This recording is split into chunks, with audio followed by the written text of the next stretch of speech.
Well, I'm really happy to be here. I want to thank Deacon Dick and Ryan and Mindy for inviting me to come. I'm very, very happy to be here and talk about this subject. This is a really kind of a difficult subject, one that at least in our nation still can be very divisive. And so our goal tonight is to begin to approach this topic with the language and the mind of the church, to really expose ourselves to what the church is saying on this particular topic. Before we dive into that, I want you to think just for a minute. You don't have to raise your hand or share this, but think right now, what is your current view of the death penalty? Just think, how do you currently feel right now about the death penalty? Okay, take a minute and think about that. And then the follow-up question is, to what extent has the teachings of the church influenced your view on the death penalty? Okay, those two questions together. What is your view, and to what extent has the church's teaching influenced that view? The reason I start with that is because I want to begin with some statistics about the state of affairs right now. As of 2010, 62% of Americans are in favor of the death penalty. And in a study, when Catholics were asked about their view of the death penalty, 17% of Catholics said that the church was the most important influence on their position. Only 17% of Catholics said that the church was the most important influence when it came to their view or their opinion on the death penalty, which is an interesting statistic, I think, in my opinion. I think that for a variety of reasons that we won't get into tonight, there's a sense in which right now in the church, the phrase "the church teaches" doesn't carry as much weight as it maybe used to, which is very unfortunate. Because we really trust and believe that we have a church that was established by Christ, that was meant to be kind of the guiding shepherd for all of us as we live out the gospel 100 years later, 500 years later, and 2,000 years later. So it's really important that we as Catholics who adhere to the church, who bear the name of Catholic, really hear what the voice of the church is saying on this matter, and at least bring that into the conversation as we wrestle through this issue and many other issues. We need to, as Catholics, be including the voice of the church and the mind of the church in this. Okay? So that's going to be our goal tonight, to learn what the church teaches on capital punishment or the death penalty, and kind of assess where we stand and how we can maybe begin to be in sync or more in sync with the church's view. Okay? That's where we're going. Now, before we begin, we're going to start with a definition. What do we mean when we say the death penalty? Who would take a guess? Yes? Somebody's sentenced to die or put to death criminally, I guess. Okay, somebody put to death, and really more specifically, kind of state-sponsored or state-advocated or death that's motivated by those in authority, right? So state-sanctioned punishment by death. And so when we talk about the death penalty, the central question really is, should the state have this role of punishing criminals by death? That's really the question that we're looking at. Should the state or the government have this role or this authority? Now, before we get into diving into the question specifically, I want to make a couple things clear and keep a couple things in mind. One is, nothing that I say tonight or nothing that we talk about tonight should be taken to trivialize or take lightly or minimize the real deep loss that people have felt and continue to feel when they themselves or their loved ones or people that they know are victims of violent crime. So nothing I say tonight is meant to trivialize that or minimize that.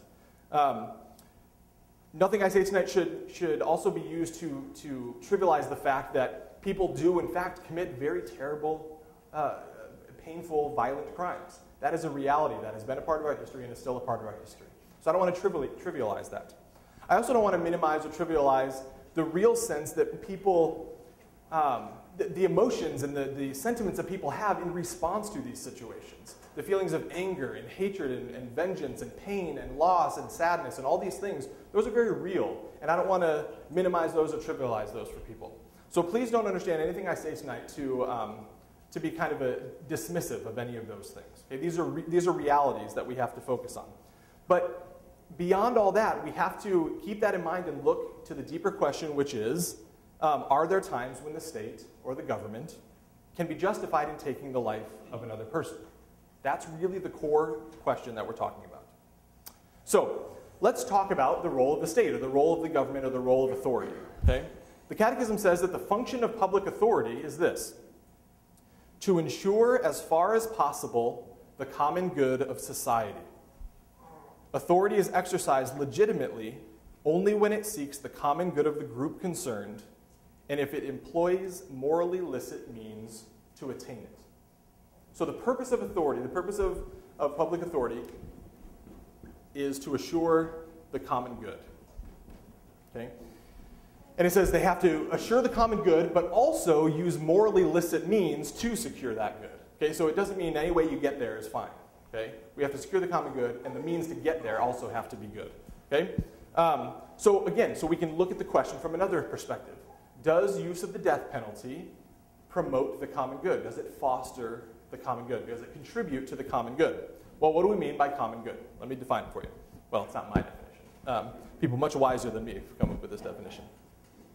The Catechism defines the common good as the sum total of social conditions which allow people, either as groups or individuals, to reach their fulfillment more fully and easily. Common good is the sum total of conditions that allow people to reach their fulfillment more fully and more easily. Okay? So essentially, the common good is trying to establish those conditions that are most conducive to human fulfillment. Okay? Everybody with me so far? Okay. So, what do we mean by fulfillment? Okay?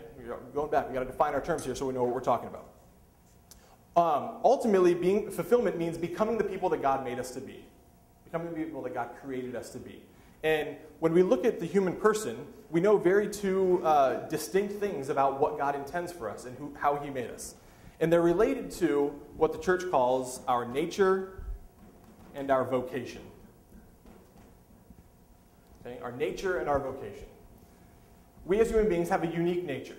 We are embodied souls. Okay? We are the union of body and spirit. And we are made in the image and likeness of God. The only thing in creation that is able to enter into this intimate union, this intimate relationship with its creator, to know and love the creator. Okay, so our nature is unique because we're made in the image and likeness of God. Okay? Our vocation, another name for a vocation is our end. Okay? Our purpose, what we're doing here. And our vocation ultimately is to share in the very life of the Trinity. To share in the eternal happiness and the glory of heaven with Father, Son, and Holy Spirit. There's a fancy term for that. Does anybody know what it is? 2 words. Beatific vision. You heard that term before? The beatific vision. This is what the church refers to as the ultimate end of humanity, to behold the glory of God and to participate in it, to become partakers of the divine nature. So these 2 things are essential when it comes to human fulfillment. Human fulfillment means living in such a way where our dignity is realized and our end is attainable. Okay? That's what it means to live in human fulfillment, is to live according to our dignity and in a way that is conducive to our reaching our end. So, when the church talks about accomplishing the common good or serving the common good, it's saying establishing those conditions that recognize man's dignity and enable man to reach his ultimate end. Okay? Everybody got that? All right. So, how is the common good achieved? How do we get to it? The Catechism speaks of 3 things that contribute to the common good. The first is respect for the human person. That's foundational. The Catechism says that is foundational to a just and good society, is respect for the dignity of the human person. The Catechism says public authorities are bound to respect the fundamental and inalienable rights of the human person. Okay? First one, common good is achieved by respecting the dignity of the human person. Second thing is ensuring social well-being and development. Okay?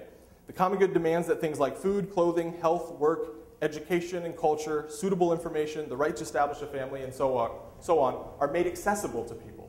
Now, it's important that we understand this development rightly. Okay? People often use the word progress, right? Human progress. But if you ever read anything by G.K. Chesterton, he's a very brilliant and witty man.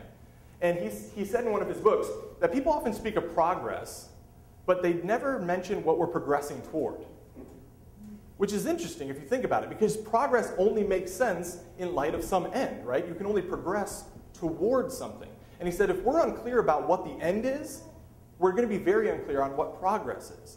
And so when the church is talking about social well-being and development, it's about having those things that are necessary to live a dignified life so that it can move us toward our end.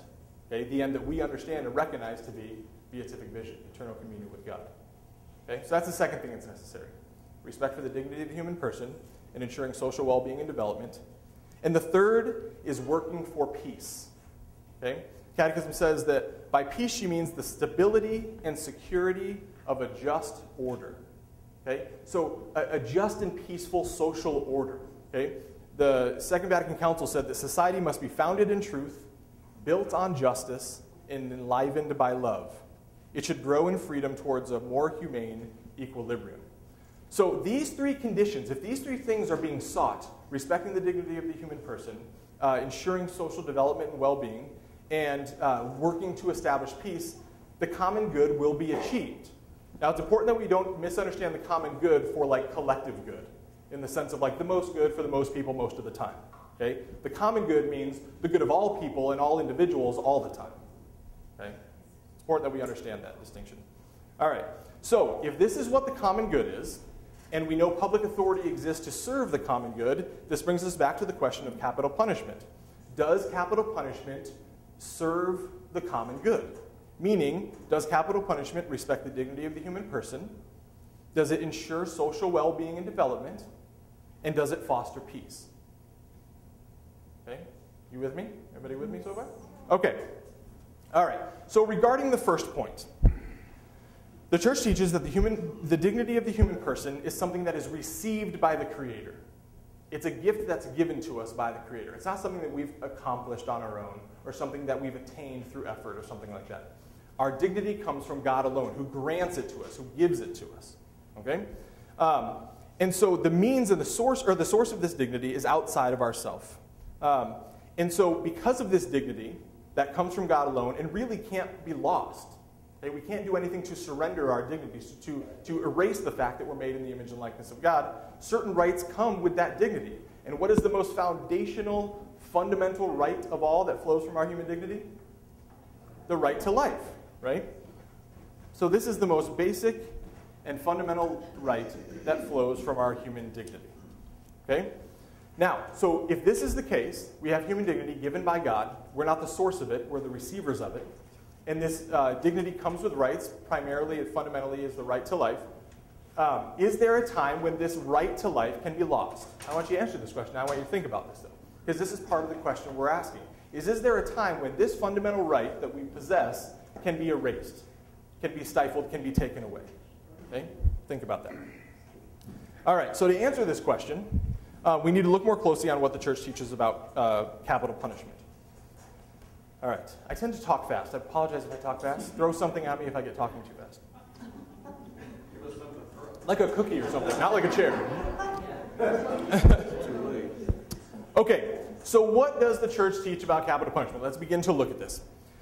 First, we have to realize that the church's teaching is ultimately based upon the concept of defense. It's based upon the concept of self-defense. And so the issue here, as the church approaches this concept, isn't what does the person deserve? It's how does this defend society? Okay, this is the way the church approaches this question. So the concept of self-defense is really based upon the common good. Okay, so there's a connection here between the common good, the principle of self-defense that the church employs to address the issue, and its relation to the common good. So let's talk about defense. Let's talk about self-defense.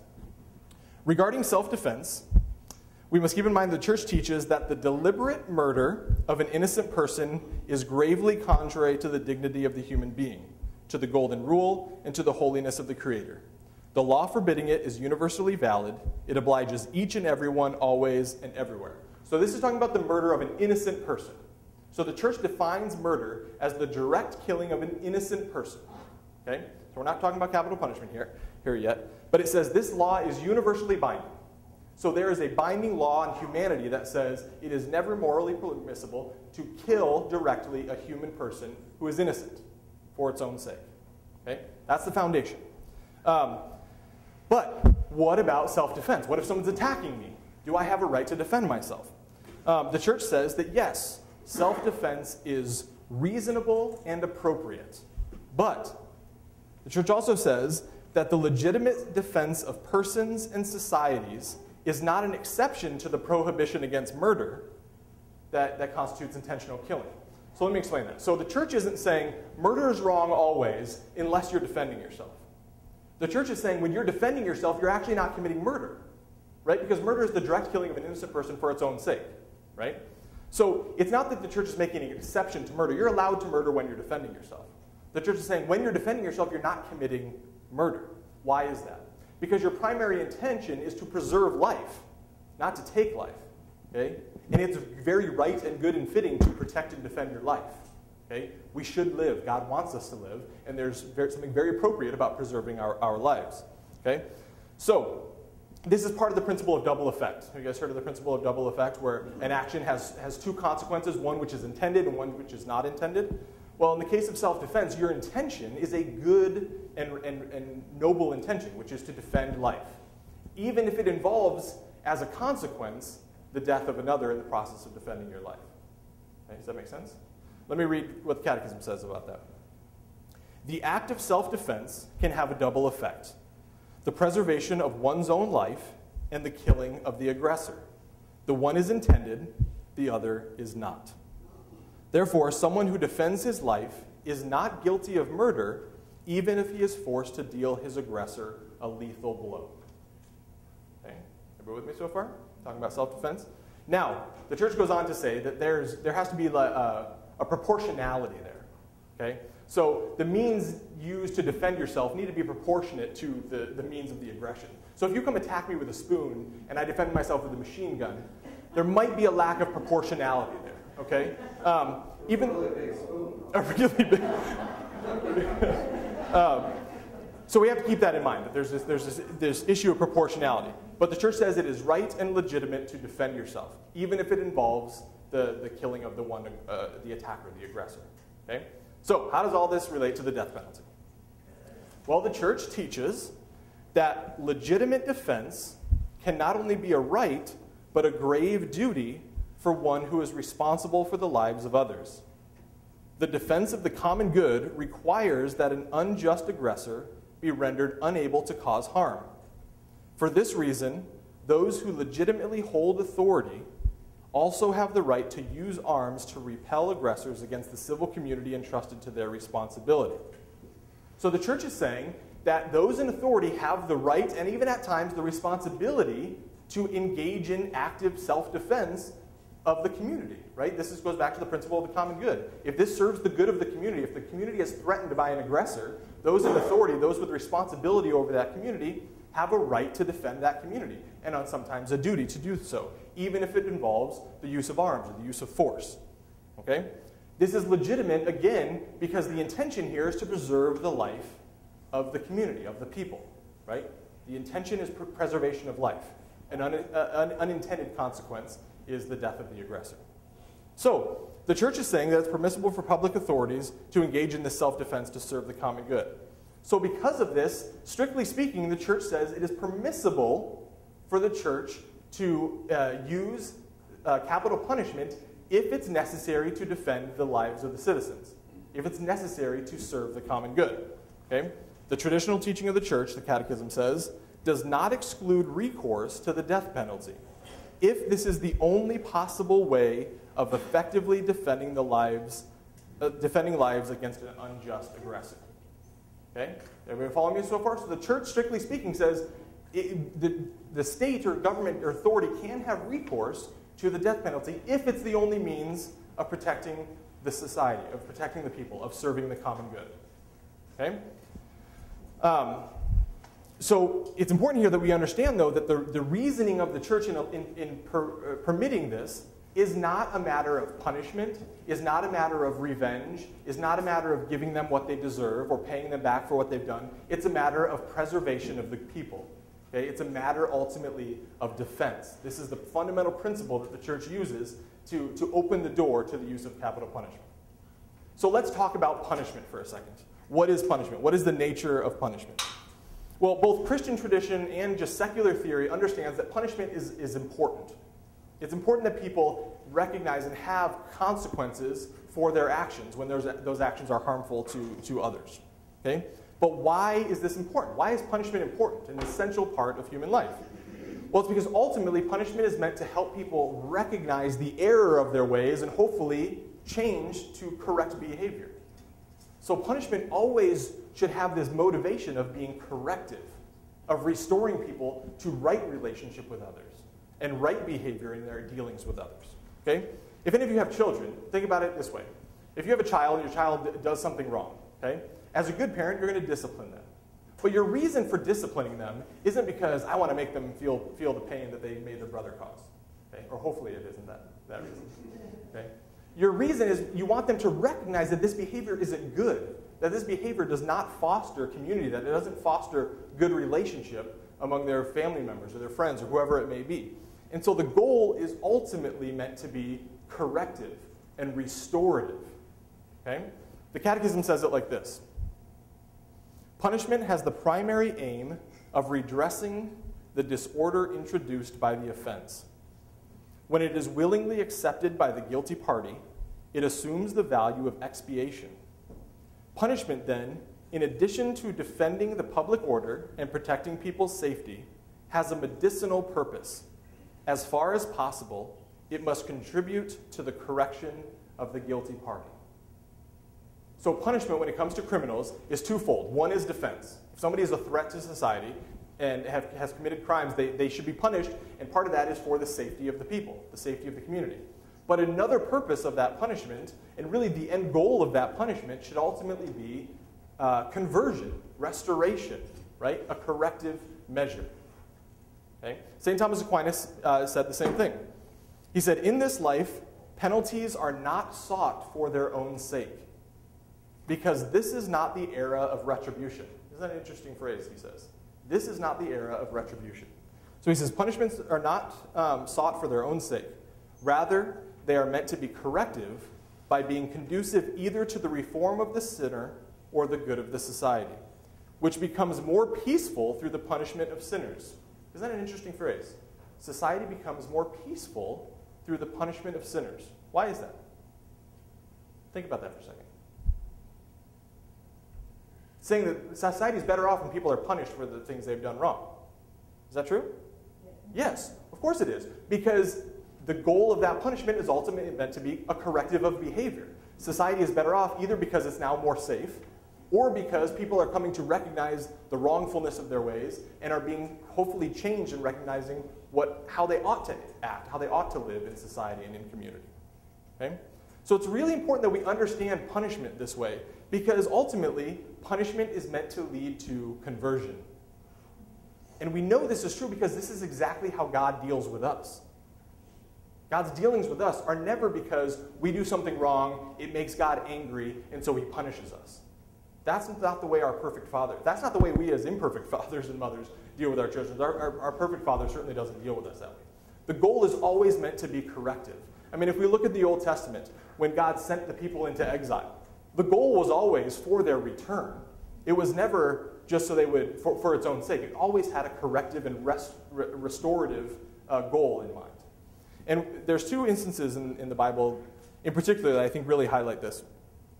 One is in the New Testament, where in the letter of St. Peter it says, God is patient with you, not wishing that any should perish, but that all should come to repentance.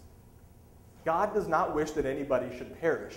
God wishes that all would come to repentance. Okay? And in Ezekiel 33, verse 11, God says, as I live, says the Lord, I swear I take no pleasure in the death of the wicked man, but rather in the wicked man's conversion, that he may live. God says, I do not rejoice in the death of the wicked man. God didn't make us for death. God did not make us for destruction. He made us for life. He made us for goodness. And everything that God is up to is trying to bring us into that right relationship with him and others. God is in the business of turning sinners into saints. He's not in the business of condemning sinners. Okay? And any treatment that is entered into as a form of punishment ultimately has that as its goal, a restoration of relationship, a return to right relationship. So, as difficult as it is, this needs to be our attitude when it comes to punishment. This is the way God deals with us. This is the way we deal with our children. This is what the ultimate goal of punishment is. All right? So this brings us all the way back to the question of capital punishment. We saw earlier that the church says that the state does have the right to put criminals to death if this is necessary to serve the common good. But notice that the issue here isn't whether the criminal deserves death because of what they've done.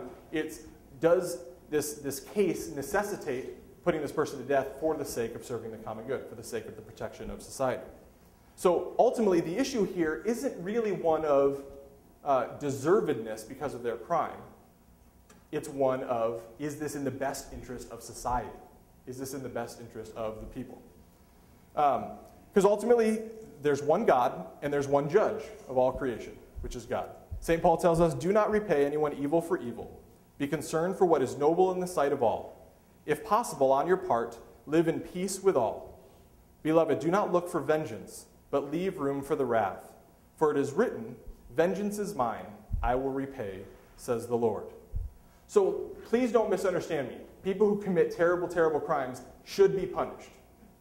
The church is not advocating that people should not pay a consequence for crimes that they have committed. Okay? And the consequences may need to be severe. But the question is, should those consequences include the death penalty? And the church says, yes, if and only if, that's the only way that you can protect the society. If there are other means available, those other means should be sought. Okay? So traditionally, when it comes to reasons in favor of the death penalty, they boil down oftentimes into two. One is the defense of society, and the other is the deterrence that it might have on others, the deterrence effects. And so I want to start with that last one, and I don't want to spend a lot of time on it, but ultimately the research that has been done has shown that it has very little deterrent effect upon other people. There just isn't the research there, the evidence there that would support that claim.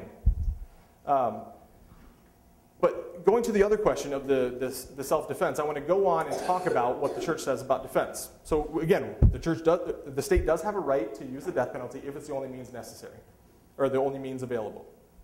But the church has repeatedly said that if non-lethal means are sufficient to defend and protect people's safety from the aggressor, authority will limit itself to such means, as these are more in keeping with the concrete conditions of the common good and more in conformity with the dignity of the human person. So, if there's another way possible, if there's other avenues available that can defend society, the state should use those other means. Okay? It goes on to say, furthermore, the church says that today, in fact, as a consequence of the possibilities which the state has for effectively preventing crime, by rendering one who has committed an offense incapable of doing harm, the cases in which the execution of an offender is absolutely necessary are very rare, if not practically non-existent. This has been the constant echo of the church over the last several decades. That while strictly speaking, the church has a right to use the death penalty if it's the only thing available to protect society, in our current state of affairs, in our modern society, the cases in which that necessity would be needed are very rare, if not non-existent. Okay? This is what the church has been calling us to. John Paul II echoed this same thing in 1999, and he relates it, interestingly enough, to the new evangelization. He says, the new evangelization calls for followers of Christ who are unconditionally pro-life, who will proclaim, celebrate, and serve the gospel of life in every situation. A sign of hope is the increasing recognition that the dignity of human life must never be taken away, even in cases of someone who has done great evil. Modern society has the means of protecting itself without definitively denying criminals the chance to reform. I renew the appeal I made most recently at Christmas for a consensus to end the death penalty, which is both cruel and unnecessary. This has been the constant echo of the church over the past centuries. But it's important that if somebody asks you, what does the church teach about the death penalty? It wouldn't be entirely accurate to say, well, the church is opposed to the death penalty. what would be accurate is to say the church is currently opposed to the death penalty given our certain situations, meaning that the church doesn't think there are cases, or if they are, there are very rare cases in which it would be necessary.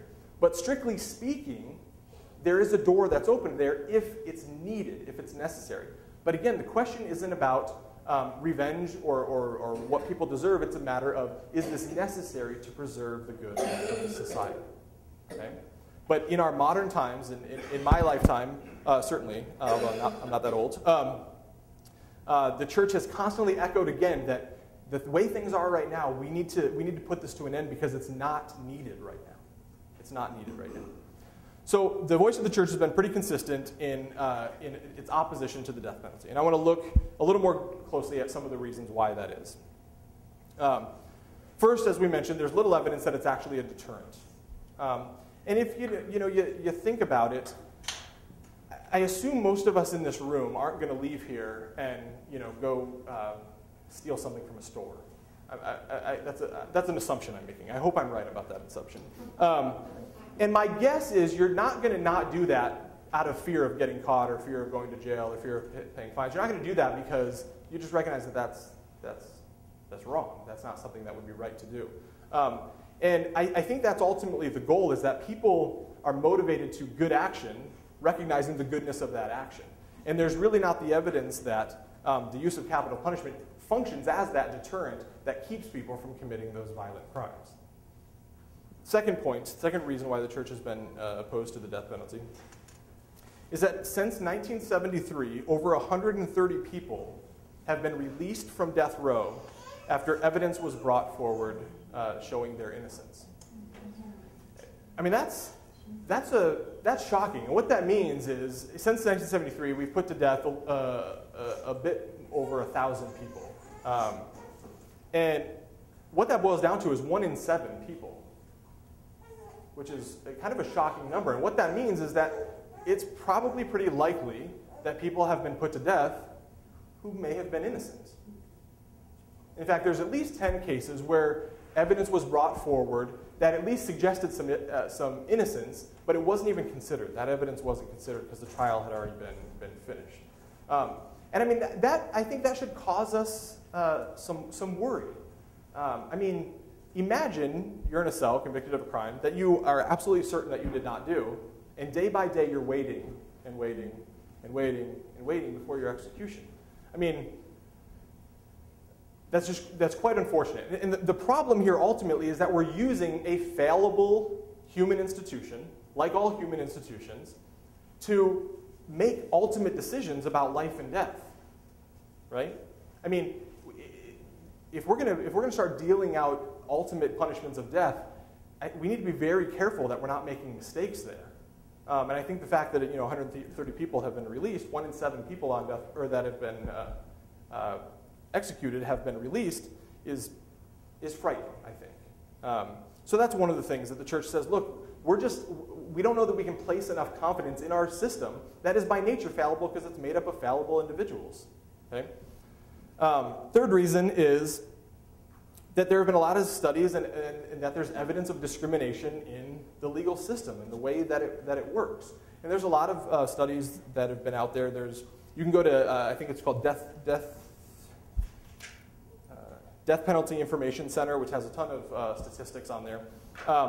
But for example, there was one study that I think was in Louisiana that said that in Louisiana, the odds of a death sentence were 97% higher for those whose victim was white versus those whose victim was black. 97% higher. There was a 97% greater chance that if the victim you killed was white, that you would get the death penalty than if the victim you killed was black.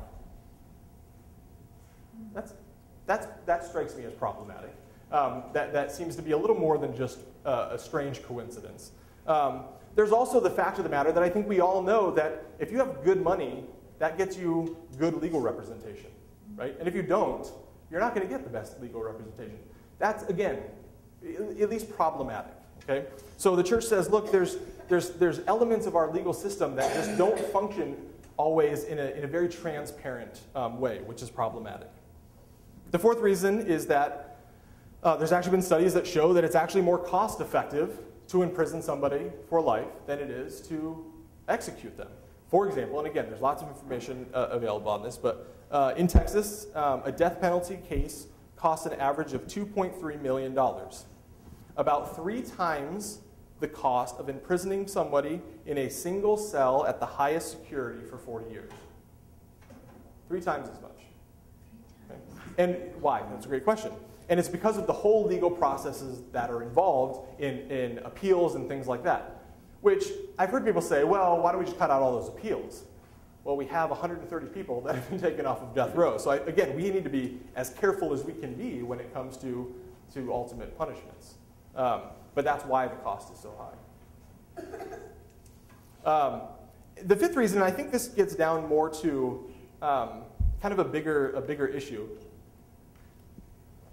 is that the bishops have said that use of the death penalty ultimately threatens society because it advocates this idea that the way to get rid of violence is through violence. And the church says we shouldn't be promoting this idea, that the way to overcome violence is by more violence, is by coming on top of it with more violence. And the church says this isn't good for society. This isn't good for building a culture of life and a culture of fraternal love and fraternal care. This doesn't advocate that. So it's problematic in that. And more importantly, as we as people of faith, we know that it's contrary to the gospel. I mean, if our faith shows us anything, it's that the power of love is greater than the power of hate, right? The power of forgiveness is greater than the power of revenge. Jesus demonstrates this, right? By a complete outpouring of gift of self, he's able to overcome the entire sins of the world, okay? And there's a quote from Martin Luther King Jr. During the Civil Rights Movement. You know, a staple of the Civil Rights Movement was nonviolence. And there were a lot of reasons why Martin Luther King Jr. in that movement adopted the method of nonviolence, very wise reasons. But one of the things he said is that if you want to build the beloved community, which is a phrase he would use about how he wanted society to look, if you want to build a beloved community, your means of building it must be of love and of peace and of nonviolence. It's like saying if we want a society that's that has no violence in it, and the way we're going to do that is we're going to kill all the violent people, and then suddenly we'll start being peaceful. Martin Luther King Jr. said, no, that's not the way to do it. Again, the means of getting there have to be consistent with the end goal that you have in mind.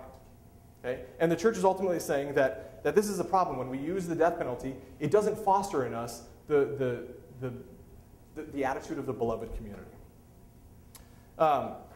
Sixth reason why the church has been opposed to this is that ultimately it's not corrective. Right? Putting somebody to death doesn't foster in them an opportunity for conversion. Now, I've heard people say, very sincerely, they've said, well, nothing forces you to come to terms with what you've done like a ticking clock. You know, sitting on death row, knowing that this is coming, like, better start doing some soul searching. I've heard people say this. But the question is, does God ask us to be the ones that place that ticking clock there? Does God demand that from us? Does he expect that from us, to put a time limit on when somebody's life expires? Okay?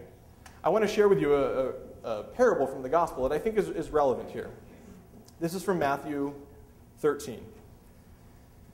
And this is probably going to be very familiar to you guys. It's the parable of the weeds among the wheat. Jesus proposed another parable to them. The kingdom of God may be likened to a man who sowed good seed in his field.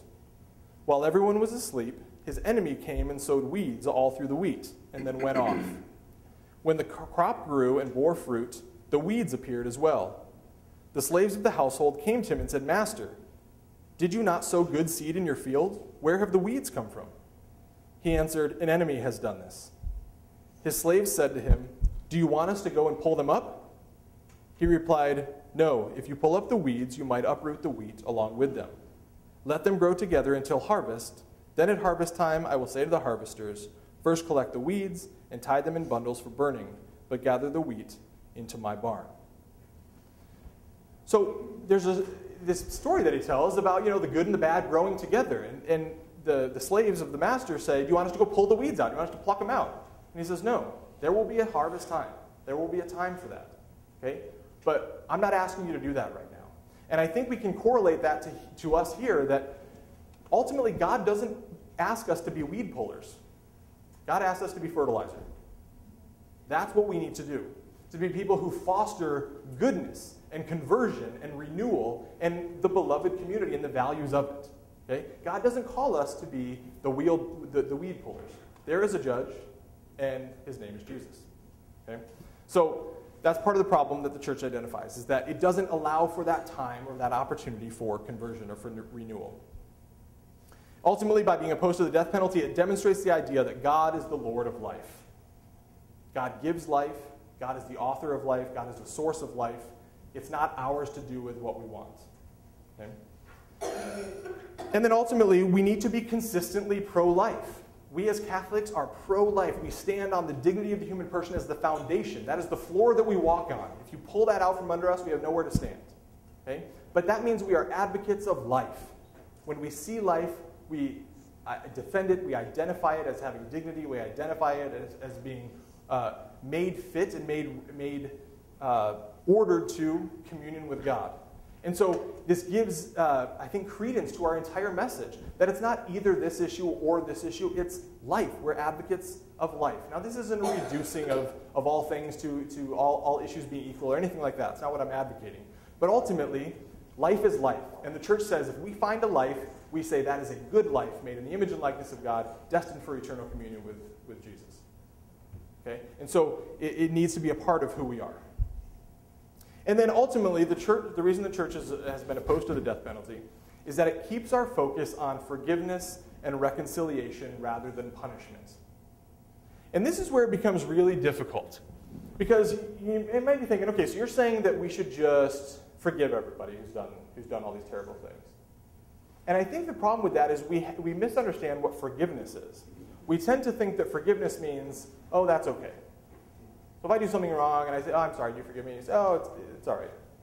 That is not what forgiveness is. Forgiveness is not saying, oh, that's okay. Forgiveness is saying, what you did is not okay. It's absolutely not okay. But I still want what is good for you. And that's the hard part. That's where forgiveness becomes very difficult. It's saying, I still will what is good for you. I still want what is best for you. And so when somebody does something terrible, our attitude should not be, oh, that's okay. No big deal. I forgive you. Okay? It should be, what you've done is terrible. And it saddens me and it breaks me. But I still want you to come to see the error of your ways so that you can come to renewal and reconciliation and conversion. Antoinette Bosco, who wrote this book called Choosing Mercy, which is a very good book. The subtitle is A Mother of Murder Victims Pleads to End the Death Penalty. She herself had her son and daughter-in-law murdered in their home, and kind of retells her experience of kind of dealing with that and grieving with that, and how it led her to get involved in groups advocating for an end to the death penalty and things like that. But she defines forgiveness this way in that book. She says, forgiveness is a letting go of the desire for punishment, and instead taking up the idea of restoration, of putting things back in some good order, although it may not be the same order. Forgiveness means letting go of the desire for punishment and saying, I want to restore order here as much as that's possible. Okay? But again, we need to be very careful with forgiveness. That when the church says we ought to forgive others or forgive those who have wronged us or love our enemies, the church isn't saying, think it's no big deal what others have done. Okay? I might be able to forgive you and never want to see you again. Or never want you to be around my children again.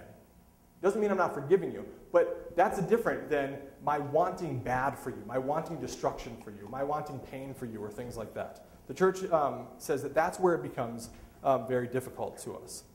And again, our model for all of this is Jesus himself.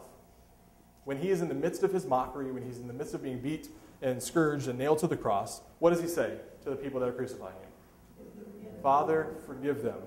They know not what they do. And I think this phrase, they know not what they do, is an interesting one. Because it makes us wonder, I don't know about you, but when I hear things on the news about terrible things that are done, and I just have this sinking feeling in me. It makes me ache. Both for the victims, but also for the person that is doing these things. I just think, what happened? like, how did this become a sense of normalcy for this person? And it just makes me think. And it doesn't excuse the wrongness of what is done. It doesn't minimize the evil of the thing that was done. But it does make me think that, you know what? A person who is stable, who is surrounded by love and good relationships, doesn't do these things, right? There's something missing there. And I think when we recognize that, I think we can, again, this is not to trivialize the crimes that are done. But it does make us wonder of what's going on internally. And ultimately, we don't know that. Only God knows that. Right? And another story that illustrates this, and again, our faith has shown us time and time again that the power of mercy and forgiveness is greater than the power of hate and revenge. And a great example of this is St. Maria Goretti. How many of you were here when we had the relics display? Raise your hand if you were here. The priest that was here, I forget his name. Do you remember his name? Father Carlos. He was here, and he told this story of St. Maria Goretti. And I'd heard the story of St. Maria Goretti before, but for some reason, the way he told it, it just penetrated me. Because he kept saying the phrase over and over and over again, all because Maria chose to forgive. All this became possible because Maria chose to forgive. And it just struck me as very profound. If you don't know the story of Maria Goretti, she was praying for her attacker, who was trying to rape her and murder her and stabbing her. She was praying for him. And she was saying to him, don't do this. I want to see you in heaven. I want to be with you in heaven. Don't do this. And she ended up passing away after a while. And the way the story goes, she appeared to her killer while in jail or in prison. And she told him, I forgive you. And this began in him, I'm obviously simplifying the story greatly, but this began in him a conversion, so much so that he ended up being at her canonization. He was present at her canonization, so much so that he showed up at her mother's home and asked for forgiveness, and she took him in as her son. I mean, again, the radical power of forgiveness to overcome things. Okay?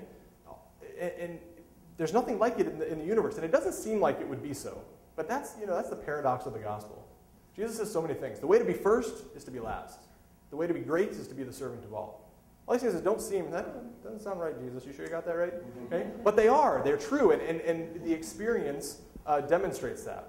There's this phrase in Scripture, I forget where it's from, but it says, let your love for one another be intense, because love covers a multitude of sins.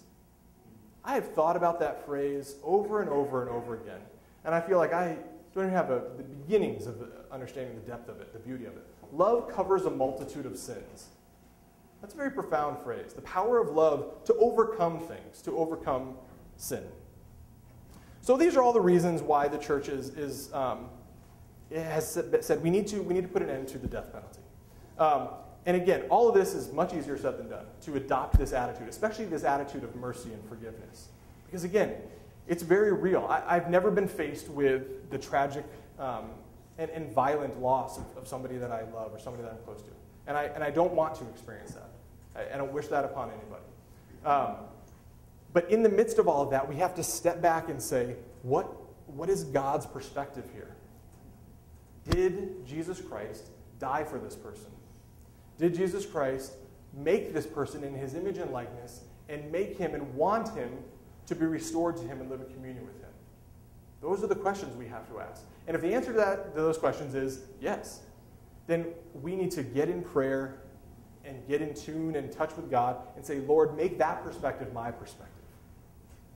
Help me to do this. Because ultimately God is a God of reconciliation and a God of healing. So, bottom line of all this, we don't need the death penalty, is what the church is saying. Right now, we don't need it. It's not something that's conducive to the good of society. And in fact, there may be evidence that it's more detrimental to the good of society. And so the church is called for an end to it. So what do we do in response to this? What do we do with all this information? I would say, again, I asked you in the beginning to think about where your view was.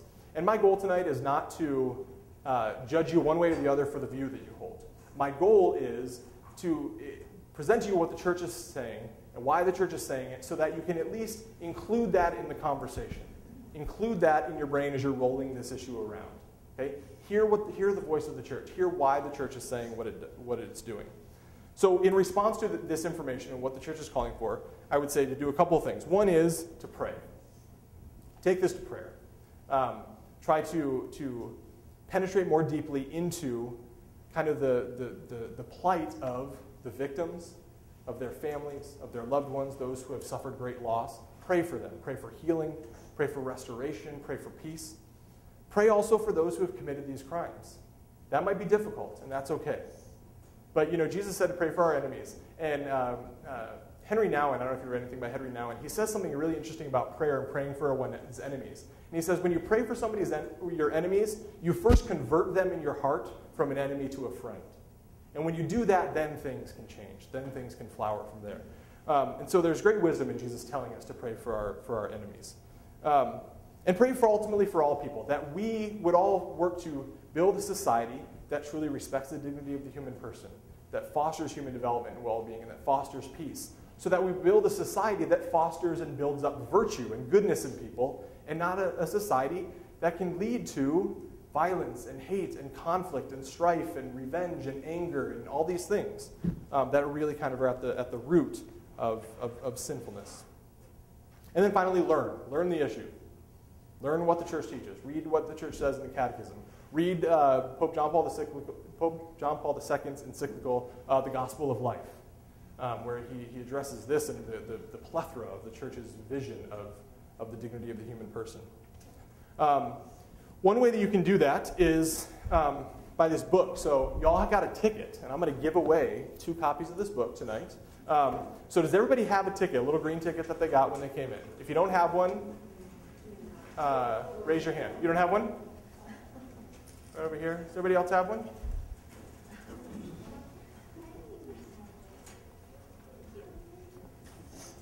you guys remember it was a book and then a movie, Dead Man Walking? You guys seen that?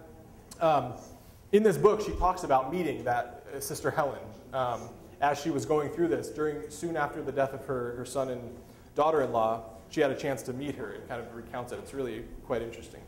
All right, everybody ready? Drum roll? No. All right. I don't want to pick it because I don't want anybody to be mad at me. So here, can you pick one? Now, if you pick yourself, this is going to be really skeptical. All right, last 3 numbers. 082. All right. There you go. And let's see, one more. You want to pick for me?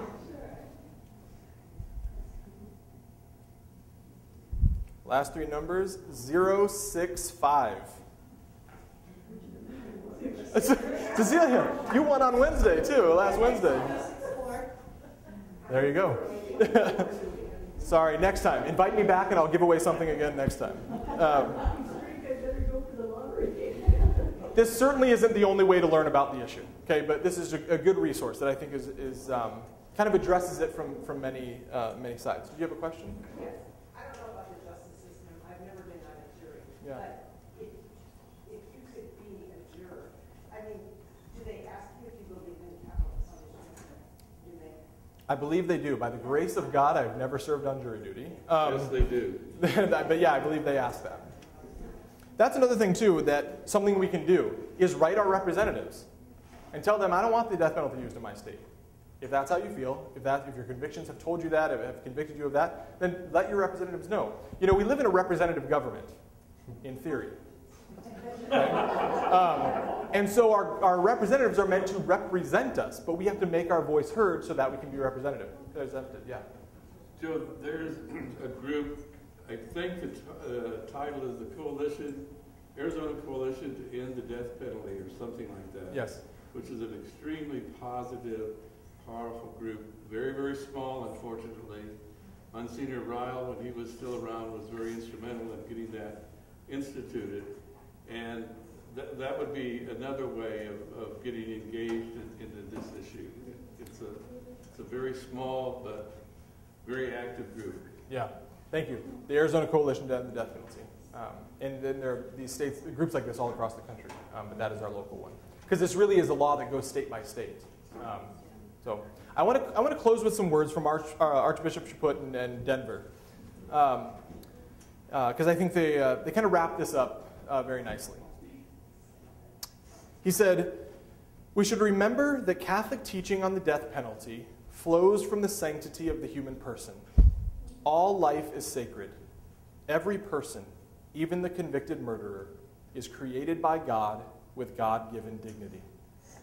The Church has repeatedly called us to a higher road over the past 5 decades as an antidote to the growing culture of death around us. We don't need to kill people to protect society. We don't need to kill people to punish the guilty. And we should never be in a hurry to take anyone's life. As a result, except in the most extreme circumstances, capital punishment cannot be justified. In developed countries like our own, it should have no place in our public life. We need to think carefully about the kind of justice we want to witness to our young people.